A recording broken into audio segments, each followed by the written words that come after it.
For today's video, I will be reviewing Aquaman, and if you follow me on Instagram, you would see that I already reviewed it on December 17th, but I am going to be posting my video now to my channel about my review and how I felt about the movie.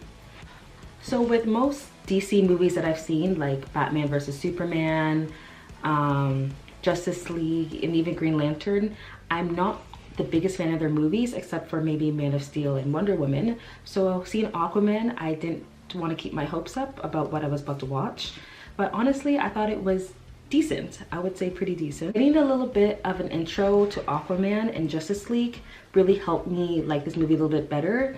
If we just got this movie before we got to know him as a person, as a character, you would feel like his comedy and satire wouldn't be your thing, but you knew that's what you were to expect of him. So I feel like that made the movie a lot better than if we haven't seen it before. I feel like the action sequences in this movie was done pretty well. The only thing that bothered me about this movie was, I want to say, the CGI. Being underwater, you would expect it obviously not to look the most realistic, but with this movie and with the budget they had for it, I feel like it could be done a lot better than what was done on film. Everything looked really fake, the way they were moving around and stuff like that. That was probably one of the main things that bothered me about the movie, was the way they looked underwater, and all the CGI effects with the fight scenes and stuff like that could have been done a lot better. So most of you guys know the one thing that bothered me most, I would say, is the plot. We have seen this plot done so many times, with the evil family member trying to take over the kingdom, and the rightful heir to the throne comes and, you know, reclaims his throne and rules over everybody, and it's a happy ending. We just watched that with Black Panther back in February. We've seen this so many times. So I'm like, oh, you knew what was gonna happen next, pretty much, of the movie. You knew who'd fall in love with Mira. You knew that he would rule and take over his brother. It was just expected. So I wish there was stuff that, oh, I wouldn't see coming, I would guess, with this movie, but we didn't really get that at the end.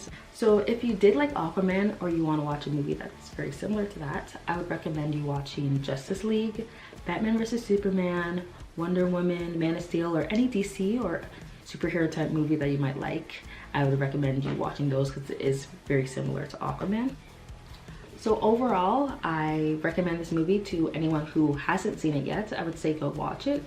I thought it was very well done. I rated a 7 out of 10, which is pretty good for me. I think 7 is a good score. IMDb right now is 7.9 out of 10, and Rotten Tomatoes is a 70%. So I feel like my review, or my score, is very similar to other people's scores, to what they review of this movie. So I would think that you should go watch it. And if you go to my Instagram, you will see that I just recently reviewed the movie Room that came out in 2015 with Brie Larson and Jacob Tremblay. I thought that movie was very well done, and if you go to my Instagram, you will see my review there. And also in the next week, I will be reviewing Bad Times at the El Royale and Adrift. Those will be coming to my Instagrams very soon, so keep an eye out for those reviews. Thanks for watching my video. If you like this review, give it a thumbs up, subscribe to my channel, and also comment down below on other movies that you would like me to review or discuss. And also follow me on Instagram and Twitter at TheFilmDiva, and I'll be coming back with you with many more movie reviews and topic updates.